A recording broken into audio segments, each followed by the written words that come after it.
10월 23일 메이저리그 보스턴과 시애틀의 경기 데이터 분석 시작하도록 하겠습니다. 먼저 직전 영상에서 분석했던 세 경기 역시 올킬을 하면서 좋은 흐름을 이어가고 있는데 오늘도 분석 열심히 해서 여러분들께 도움이 되도록 한번 노력해 보도록 하겠습니다. 먼저 직전 경기에서 보스턴 같은 경우에는 토론토 블루제이스를 상대로 6대3으로 패배를 하고 말았습니다. 4대3으로 끌려가고 있던 상황에서 클러치 싸움에 9회 말 역전을 노려보는 그런 공격 찬스를 잡아갔어야 되는 이 보스턴이었는데 한 번의 불펜 기용의 미스가 아쉽게 다가오면서 이 타일러가 2점을 더 헌납하고 결국 6대3으로 패배하고 말았던 보스턴이었죠. 이 감독이 조금 욕심을 부렸던 것이 이 경기를 완전히 이기기에는 이 역부족인 투수를 꺼내고 말았던 이 직전 경기라고 할 수 있을 것 같습니다. 그러고 이 타격에서는 중심 타선에서 안타를 때려주고 골고루 분산 안타가 나오기는 했지만 이 득점으로 연결되지 못했던 보스턴이고 이 안타 10개를 때려냈음에도 결국 단 3점만을 올리는데 급박했던 이 보스턴이었기에 이 타격에서 효율성이 조금 더 좋아져야 될 것으로 보여지는 이 보스턴이었죠. 이 반면 시애틀의 경우 어제 휴식이 있었고 직전 경기에서 다저스를 상대로 1대0으로 완봉패를 당하고 말았습니다. 이 유리아스가 7이닝 무실점으로 던지고 곤잘레스와 젠슨이 나오면서 마무리를 잘 해주었던 다저스였고 이날 시애틀은 단 한 개의 안타만을 때려내며 이 타격에서 극심한 부진을 보여주었다는 점이 굉장히 아쉽게 다가오는 것 같죠. 이날 때려냈던 해니거가 역시나 팀에서 최고 타율을 기록하면서 가장 좋은 모습을 보여주고 있으나 이 다른 타자들의 도움이 없이는 득점이 어렵기 때문에 역시나 시애틀은 타격에서 반전이 필요하다라고 밖에 말씀드릴 수 없을 것 같죠. 양팀의 선발 투수는 이 저스틴 번과 닉 피베타로 발표가 났죠. 이 피베타의 경우에는 이번 시즌 3승 2패를 기록하고 있고 3.68의 평균 자책점을 기록하고 있습니다. 이번 시즌 3번 등판에서 직전 경기에서 화이트삭스를 상대로 이 3.2이닝 동안 4피안타 2자책점 4개의 볼넷을 기록하며 조기 강판당했던 이 피베타였고 이 매 경기마다 볼넷이 4개, 3개, 4개씩 나오면서 이 14.2이닝 동안 11개의 볼넷을 기록할 정도로 굉장히 좋지 못한 컨트롤을 보여주고 있죠. 이 95마일의 빠른 공과 86마일의 슬라이더, 79마일의 커브라는 이 준수한 매치업을 가져갈 수 있는 구종들을 보유하고 있음에도 이 볼넷이 상당히 안 좋게 다가오고 있는 이 피베타라고 할 수 있을 것 같습니다. 결국에는 이 재고 문제가 해결되지 않는다면 아무리 약타자들이 있는 시애틀이라지만 한 번쯤 위기를 스스로 가져갈 수 있다라고 이 불안감을 생성할 수밖에 없는 것 같죠. 하지만 이 타자들이 도움이 있었고 그리고 이 위기 관리 능력을 어느 정도 보여주면서 이 위기에 비해서는 그렇게 실점을 많이 가져가진 않았던 피베타였습니다. 하지만 볼이 많다라는 것 자체부터 이 투구수 관리가 어렵다는 것을 보여주기에 내일 긴 이닝을 던지는 것을 기대하기는 어려워 보인다라고 말씀드릴 수 있을 것 같죠. 이 저스틴 던의 경우에는 이번 시즌 2경기 나와서 1승 0패 평균 자책점 3.72를 기록하고 있습니다. 이 직전 경기에서 볼티모어를 상대로 등판해서 5이닝 동안 2피안타 1피 홈런 1자책점으로 준수한 성적을 가져갔지만 몸에 맞는 공 하나와 이 볼넷 2개를 기록했던 점이 아쉽게 다가왔습니다. 이 지금 메이저리그의 최하위의 지표를 가지고 있는 볼넷 지표는 이 첫 번째 등판에서 화이트삭스를 상대로 4.2이닝 동안 1피안타 3자책점을 기록했는데 그 동안에 기록했던 볼넷이 무려 8개였다라는 점이었죠. 이러한 지표가 다시 나오지 않는다면 던이 어느 정도 이 고속 커브를 활용해서 이 경쟁력을 가져갈 수는 있다라고 보여지지만 역시나 피베타와 같이 재고에서 문제가 드러날 가능성이 상당히 높아 보이는 이 던이라고 할 수 있을 것 같습니다. 이 양 투수 모두 볼넷 지표가 상당히 안 좋은 만큼 이 내일 경기 이 볼넷에 대한 경계령이 분명히 필요할 것으로 보여지는 것 같습니다. 양팀의 불펜 운영을 살펴보면 보스턴이 가장 핵심적으로 살펴봐야 됩니다. 이 직전 경기에서 이 사와무라와 발데즈 그리고 브라이스를 모두 사용하면서 이 경기에서 이기고자라고 하는 이 마음가짐을 보여주었지만 결국에 이 조시 타일러라는 이 아쉬운 카드를 9회 투입을 하면서 결국에는 2점을 더 헌납해 안타까운 결과를 받아들여야 했죠. 이 조시 타일러가 총 8경기 등판, 이전까지도 7경기 등판해서 그렇게 좋지 못한 성적을 가지고 있었던 만큼 이 타일러가 이 9회를 잘 막아줄 거라는 기대를 했던 것은 보스턴의 욕심이지 않았나 싶었습니다. 이 리차드를 이후로 등판한 사와무라가 21개의 공을 던지고 그 다음에 발데즈가 13개의 공을 던지고 그 다음에 브라이스가 23개의 공을 던지면서 내일 홈 경기로 다시 떠나게 되었습니다. 그렇기 때문에 이 불펜에 과부하는 어느 정도 없을 것이다라고도 생각을 할 수 있지만 분명히 하루를 휴식을 가진 이 시애틀보다는 불펜에 있어서 부담감은 어느 정도 있어 보인다라고 할 수 있죠. 하지만 여전히 필승조들이 그대로 여전히 남아있다라는 점은 굉장히 긍정적으로 다가올 수 있는 내일 보스턴의 경기이지 않나라고도 생각이 들 수 있을 것 같습니다. 역시나 불펜 자원에서 여유가 있는 만큼 이 보스턴이 직전 경기에서 어느 정도 불펜을 투입했다 하더라도 내일 경기에서 투입할 불펜 자원이 모자란 상황은 아니다라고 말씀드릴 수 있겠네요. 이 반면 시애틀의 경우 직전 경기에서 이 세들러랑 이제 미들턴을 사용하면서 두 명의 투수만으로 경기를 마무리를 했던 이 직전 경기였습니다. 모두 무실점으로 잘 마무리해줬지만 이 볼넷을 1개와 2개씩 각각 기록을 했다라는 점은 여전히 이 불펜에서 불안감은 존재하고 있다라고 말씀드릴 수 있을 것 같죠. 이 하루의 휴식기가 있었다 보니 어느 정도 불펜에 있어서 과부하는 해소가 됐을 것으로 보여지는 이 시애틀입니다. 그리고 불펜에서 무실점으로 잘 막아주고 있는 게이브먼도 있고 어느 정도 자기 기량을 보여줄 수 있는 투수들이 존재하기 때문에 내일 경기에서도 시애틀이 투수력에서 조기에 불펜을 투입했을 때 나쁜 분위기를 가져갈 가능성은 낮다라고 볼 수 있을 것 같습니다. 의외로 이 선발 경쟁보다 불펜 경쟁에서 내일 치열할 것으로 예상이 된다라고 말씀드릴 수 있겠네요. 두 팀의 경기의 경우 결국 선발 투수를 누가 잘 먼저 공략할 수 있느냐가 가장 핵심적으로 경기에 영향을 끼칠 것으로 보여집니다. 결국 리드를 잡는 팀은 불펜을 활용해서 적은 점수차라도 그 점수를 굳힐 수 있는 기량을 가지고 있다라고 볼 수 있는 양 팀이기 때문에 이 선발에서 누가 어느 정도 득점을 해주느냐가 이 경기에 직결적으로 연결될 가능성이 매우 높아 보입니다. 그렇게 봤을 때 더 안정적으로 경기에 임할 수 있다라고 보여지는 투수는 결국 보스턴의 피베타라고 생각이 드는 것 같습니다. 볼 관리가 잘 안 된다라는 점은 있지만 긴 이닝이 아니더라도 5이닝만 막아줬을 때 이 보스턴의 타격이 시애틀 타격보다 조금 더 우위에 있다라고 보여지고 결국 선발이 둘 다 볼넷이 많고 약점을 보인다라고 한다면 타격에서 조금 더 우위를 보일 수 있는 팀이 그 기회를 더 잘 살릴 것이라고 말씀드릴 수 있을 것 같죠. 결국 시애틀의 부진한 타격보다는 보스턴이 조금 더 큰 거한방과 더 집중타를 뽑아낼 가능성이 높다라고 말씀드릴 수 있기에 이 내일 경기는 보스턴의 승리를 추천드릴 수 있을 것 같습니다.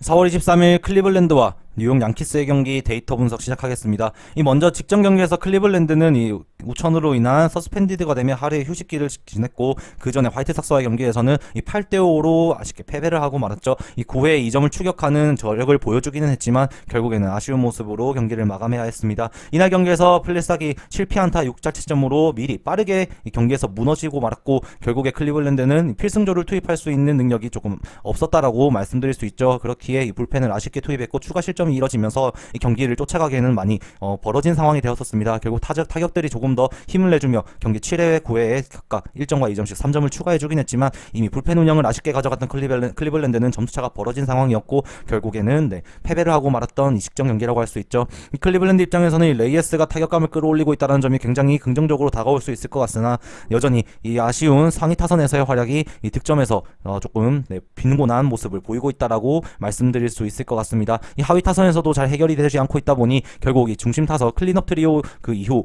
3, 4, 5, 6번까지 해서 큰 거 한 방 또는 집중타가 나오지 않는 이상 이 대량 득점이 어려워 보이는 현재 클리블랜드의 타격 상황이라고 말씀드릴 수 있을 것 같죠. 이 양키스의 경우에는 직전 경기에서 애틀랜타에게 4대1로 패배를 하면서 계속해서 연패에서 한번 빠져나오긴 했지만 조금 아쉬운 모습을 이어보내고 있습니다. 이 양키스 같은 경우에는 타격에서 가장 큰 부진이 느껴지고 있는 것 같죠. 이 최근 득점력이 너무 아쉬운 상황이고 이 3점 이상을 내는 것을 기대하기가 어려운 양키스의 타선입니다. 타격에서도 장타를 기대해야 되는 이 중심 타선에서 장타를 생산해내지 못하고 있다 보니 이 양키스의 특유의 이 홈런 야구가 잘 이루어지지 않고 있고 이 적은 안타로는 많은 득점을 뽑아내기에는 무리수가 있다라고 조금 생각이 드는 것 같죠. 이 양키스는 최근 애틀랜타와의 1차전에서 연패를 끊어내는 듯이 성공하긴 했지만 또다시 연승으로 이어지지 못하고 패배를 하면서 흐름 반전에 성공했다라고 확정 짓기는 조금 어려워 보인다라고 할 수 있을 것 같죠. 이 직전에 애틀랜타의 1차전 경기도 3대1로 간신히 승리를 했던 만큼 이 양키스의 타격에서 분명히 문제가 있다라고 보여지는 최근 흐름이라고 할 수 있겠습니다. 내일 선발 투수는 아론 시벨과 도밍고 헤르만으로 발표가 났습니다. 아론 시벨 같은 경우에는 이번 시즌 3경기 나와서 전승을 기록하고 있고 2.18의 좋은 평균 자책점을 기록하고 있죠. 직전 경기에서는 화이트삭스를 상대로 6이닝 동안 5피안타 1자책점, 볼넷 2개, 삼진 4개로 볼넷이 조금 존재하긴 했지만 그래도 선발 투수로서의 역할을 다 해준 이 시벨의 모습이었고 그 전 두 경기에선 디트로이트를 상대로 7이닝, 7.2이닝을 각각 소화하며 홈런 2개 하나를 기록하며 홈런이 아쉽게 나왔지만 그래도 선발 투수로서 제 몫을 해주며 좋은 모습으로 승리를 챙길 수 있었던 이 시벨이었습니다. 결국 이 홈런이 문제가 될 수 있는데 구속이 빠르지 않다 보니 이 직구가 몰렸을 때 양키스의 장타를 조심해야 되는 이 시벨이라고 할 수 있으며 여전히 커터와 체인지업, 커브, 슬라이더를 골고루 던지는 이 시벨이기에 이 많은 노림수를 가져야 되는 이 양키스 타선들 입장에서는 부담이 될 수밖에 없는 것 같죠. 지표들도 상당히 좋다고 나오고 있고 커브볼 스핀이 상당히 인상적이라고 나오는 시벨이기에 이 변화구에 있어서 양키스 타자들이 대처하지 못한다면 내일도 득점을 하기는 어려울 것으로 보이며 이 장타 한 방만 조심한다면 시벨의 호투는 어느 정도 예상이 된다라고 말씀드릴 수 있을 것 같습니다.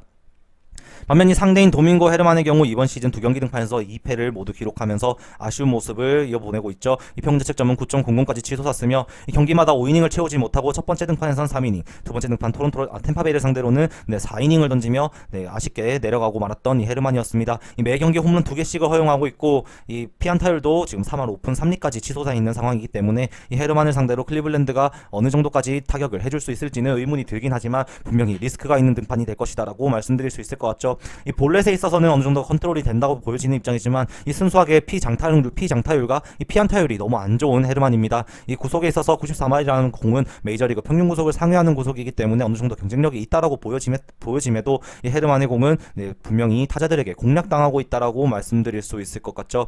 볼넷에 대한 위험성은 없는 헤르만이지만 이 순수 피안타율이 높은 헤르만을 상대로 클리블랜드가 어느 정도 득점만 해줄 수 있다면 시베일이 그 점수를 가지고 승리를 노리기에는 충분할 것 같다라고 생각될 정도로 양키스의 타선과 헤르만에 대한 피안타율에 대한 불안감은 존재한다라고 할 수 있을 것 같죠.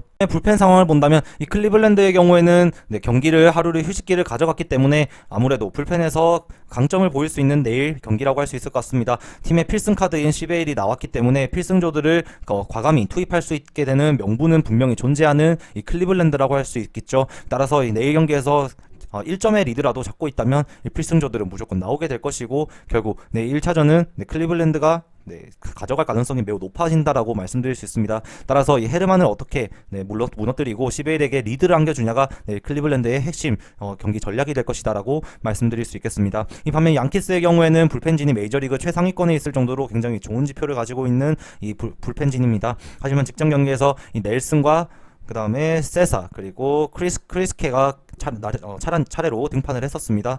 하지만 이 경기 결과는 좋지 못했었죠. 이 선수들 모두 실점을 허용을 했고 볼넷이 각각 하나하나 2개씩 존재를 했다라는 점에서 분명히 아쉬운 부분을 보여주었던 이 불펜진들이었다라고 할 수 있을 것 같습니다.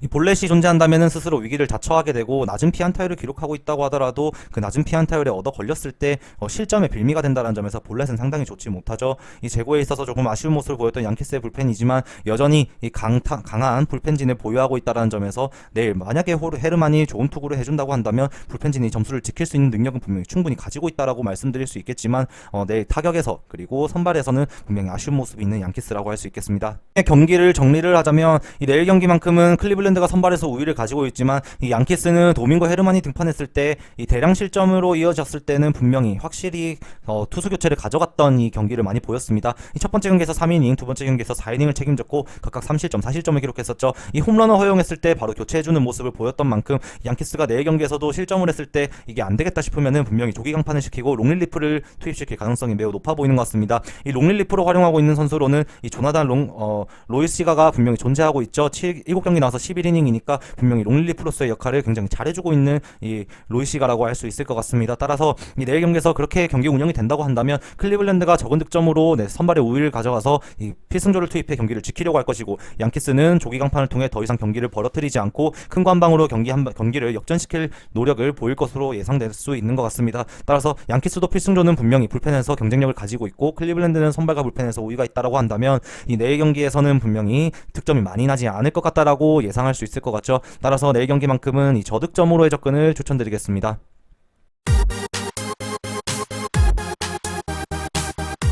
8월 23일 휴스턴과 LA 인저스의 경기 데이터 분석 시작하겠습니다. 먼저 직전 경기에서 휴스턴은 콜로라도에게 6대2로 패배를 하면서 이 시애틀에게 1대0의 승리로 기나긴 연패를 끊는 데는 성공했지만 또다시 3연패의 늪에 빠진 이 휴스턴이라고 할 수 있을 것 같습니다. 최근 타선에서 알투베를 포함해서 공백을 보이고 있는 타자도 존재하고 있는 만큼 이 타격에서 더욱더 기대를 가져가기 힘든 이 최근 휴스턴의 방망이라고 할 수 있으며 이 득점 기대치가 너무 낮은 탓에 이 승리를 바라기에는 조금 무리수가 있는 최근 휴스턴의 분위기이지 않나라고 좀 말씀드릴 수 있을 것 같죠. 반면 LA 인저스는 최근 승패를 번갈아 가면서 기복 있는 경기력을 보여주고 있습니다. 직전 경기에서 또다시 텍사스에게 패배를 하며 7대4로 경기를 내주고 말았죠. 이날 안타 10개를 기록하긴 했지만 득점은 단 4점에 그치면서 비효율적인 모습을 보여주었던 좀 아쉬운 경기를 했었죠. 이날 텍사스는 6개의 안타만을 기록한 채 8회 9에 4점과 2점을 올려내며 역전승을 거두었다는 점에서 더욱 아쉬운 모습이었다라고 밖에 말씀드릴 수 없을 것 같습니다. 이날 경기에서 그나마 긍정적인 것은 상위 타선에서 안타가 계속 튀어나오고 있다라는 점이죠. 그래도 타율에서도 기대치를 가질 수 있는 타자들이 존재한다는 점은 이 내일 경기 휴스턴보다 타격에서 기대치는 더 LA 인저스가 높다라고 말씀드릴 수 있을 것 같습니다. 내일 선발 투수는 휴스턴의 경우 하비에르, 그 다음에 LA 인저스에겐 코브로 선발 발표가 났습니다. 현재 라이브 스코어에는 이 그린키라고 발표가 나 있는데 이 MLB 공식 홈페이지에는 하비에르라고 발표가 나 있기에 일단은 혼동이 없게 홈페이지 기준으로 분석을 시작하도록 하겠습니다. 이 하비에르의 경우에는 이번 시즌 2경기 나와서 1승 0패 2.08의 평균 득점을 기록하고 있습니다. 이제 첫 번째 경기에서 오클랜드를 상대로 등판해 3.2이닝 만에 무너지며 3피안타 2자책점으로 강판당하긴 했지만 이 두 번째 오클랜드전 등판에서는 5이닝 동안 3피안타 2볼넷 7탈 3진으로 실점 피칭에 성공했던 이 하비에르였습니다. 이 94마일의 빠른 공과 82마일의 슬라이더 그리고 77마일의 커브볼, 87마일의 체인지업을 던지는 이 하비에르는 체인지업은 거의 던지지 않고 이 3피치 유형이라고 할 수 있을 것 같죠. 이 제구에 있어서 어느 정도 안정감은 있고 탈삼진 능력도 보여주고 있다 보니 휴스턴 입장에서는 어느 정도 기대를 할 수 있을 것이다라고 보여지긴 하지만 94마일의 평균적인 메이저리그 패스트볼로는 LA 엔젤스의 중심 타선들에게 실투 한 번에 큰 관방을 허용할 수 있다라는 이 위협감을 분명히 줄 수 없는 그런 공이라고 말씀드릴 수 있을 것 같죠. 확실히 피안타율도 최근 많이 좋게 나오고 있긴 하지만 메이저리그 평균을 약간 상회하는 정도임에 따라 LA 엔젤스의 타선이 한번 감을 잡았을 때 하비에르는 분명 조심해야 된다라고 말씀드릴 수 있을 것 같습니다. 반면 이 알렉스 콕 같은 경우에는 하비에르보단 조금 부진하죠. 이번 시즌 2경기 등판에서 1승 0패 평균 자책점 4.63을 기록하고 있는 이 콥이라고 할 수 있겠습니다. 이 직전 경기에서 캔자스 시티를 상대로 등판해서 5.2이닝 동안 4피안타 그리고 3실점을 하긴 했지만 무려 10개의 탈삼진을 잡아내며 이 탈삼진 능력만큼은 확실하게 가지고 있는 이 콥이라고 할 수 있겠습니다. 제구가 되고 탈삼진 능력은 좋은데 피안타율이 조금 높다라는 게 아쉽죠. 화이트삭스를 상대로도 시즌 첫 등판에서 6이닝 8피안타 1피홈런 3자책점을 기록했던 만큼 이 직접적인 피안타율만 줄일 수 있다면 이 콥의 공은 분명히 경쟁력이 확실히 있다라고 말씀드릴 수 있을 것 같습니다. 이 체인지업을 주무기로 하기 때문에 이 콥의 공에 방망이가 한번 헛돌기 시작한다면 내일 휴스턴의 방망이가 감을 좀처럼 잡기 어려울 것이다라고 말씀드릴 수 있겠네요. 팀의 불펜 상황을 본다면 이 휴스턴의 경우에는 직전 경기에 이 스테넷과 라일리 그리고 스미스가 등판하며 경기에서 조금 아쉬운 모습을 보였죠. 이 스테넥을 꺼내면서 경기에서 이기고자 하는 흐름을 보여주었는데 결국 실점을 하면서 경기가 쫓아가기는 힘들어졌고 이 패전조를 가용해야만 했던 이 휴스턴의 직전 불펜 상황이었습니다. 이 투구수를 많이 가져간 건 아니기 때문에 스테넥이 또다시 등판하는 데는 무리가 없어 보이나 이 최근 직전 경기에서 실점을 했다는 점은 조금 부정적으로 다가오는 것 같죠. 아직 무실점 투수들도 존재하고 프레슬리라는 마무리가 건재한 이 휴스턴이기 때문에 내일 경기에서 만약에 이기는 경기가 된다면 필승조 가용은 충분히 할 수 있는 상황이다라고 말씀드릴 수 있을 것 같습니다. 하지만 여전히 타격에서 부진 때문에 프레슬리가 세이브를 하나밖에 하지 못하고 있다는 점은 부정적인 상황인 것 같죠. 반면 LA 엔젤스 같은 경우에는 직전 경기에서 퀸타나가 볼넷 4개나 허용하면서 좀 부진했음에도 실점은 단 1실점만 하면 5이닝을 막아줬지만 이 로드리게스가 등판해서 2실점을 하고 그 다음에 마이어스가 완전히 무너지고 말았습니다. 이 0.9점대의 평균 자책점을 기록했던 마이어스가 이 3점을 헌납하면서 아웃카운트 하나도 허용하지 못한 채 이 홈런 2방으로 완전히 무너졌고 결국 3.7이라는 방어율로 굉장히 높게 치솟은 안타까운 상황이죠. 하지만 왓슨이 0.2인 동안 무실점으로 해주었고 고레라가 또 실점을 하고 말았습니다. 그래서 계속해서 이 필승조들이 무너지는 모습을 보여주었던 이 LA 엔젤스이기 때문에 어제 경기에서 많은 손실이 있었다라고 밖에 말씀드릴 수 없을 것 같죠. 이 로드리게스가 41구를 가져갔고 이 마이어스는 12개, 왓슨은 11개, 고레라는 29개로 이 고레라가 내일 경기에서 등판할 가능성은 어려워 보이고 그 다음에 로드리게스도 내일 경기에서는 보이지 않을 가능성이 매우 높아 보이는 것 같죠. 이 필승조들이 무너졌다는 것이 굉장히 뼈아픈 LA 엔젤스인데 내일 경기에서는 선발에서도 분명히 경쟁력이 있기 때문에 분명히 불펜들의 역할이 굉장히 중요해진다라고 할 수 있을 것 같습니다. 이 왓슨이 어느 정도 잘해주고 있다라는 점은 좋은 분위기로 가져갈 수 있는 충분한 여력이 있다라고 할 수 있겠지만 여전히 불펜에서의 불안감은 존재한다라고 할 수 있죠. 이글레시아스도 블론 세이브가 존재하고 있고 그 다음에 평균 자책점도 5.68로 올라있는 상황에서 마무리에 대한 믿음이 좀 적은 LA 엔젤스가 불펜에서 불안감은 분명히 있다라고 할 수 있을 것 같습니다. 결국 내일 경기를 정리해보자면 이 선발과 불펜에서 양팀 모두 믿음을 가져가기는 어려운 상황이라고 말씀드릴 수 있을 것 같습니다. 따라서 내일은 이 투수보다는 이 타격의 의존도가 굉장히 중요하다라고 말씀드릴 수 있을 것 같죠. 결국 이 타격에서 더 좋은 모습을 보여줄 수 있는 팀은 이 LA 엔젤스라고 정리를 간편하게 내릴 수 있을 것 같습니다. 이 불펜에서 불안감을 보인다는 것은 똑같은 조건 있고 이 선발 투수도 분명히 볼넷과 피홈런에 있어서 위험이 있는 양 투수기 때문에 내일 경기에서 어느 정도 이 피안타율이 높은 이 콥과 그리고 이 볼넷과 구위에서 좀 아쉬운 모습을 보이는 이 하비에르의 경기에서는 어느 정도 양타자들이 공략을 조금 할 수 있는 능력치라고 가정을 할 때 결국에 타격에서 조금 더 상대 투수를 잘 공략할 수 있는 팀은 LA 엔젤스라고 보여지는 것 같죠. 따라서 내일 경기는 이 타격에서 비슷한 투수력을 꺼냈을 때 타격에서 조금 더 좋은 효율을 보일 수 있는 이 LA 엔젤스의 승리를 추천드리도록 하겠습니다. 저 김상세의 조합픽을 무료로 직접 받고 싶으신 분은 영상 하단 고정 댓글에 오픈 링크로 문의 주시면 24시간 상담해 드리겠습니다.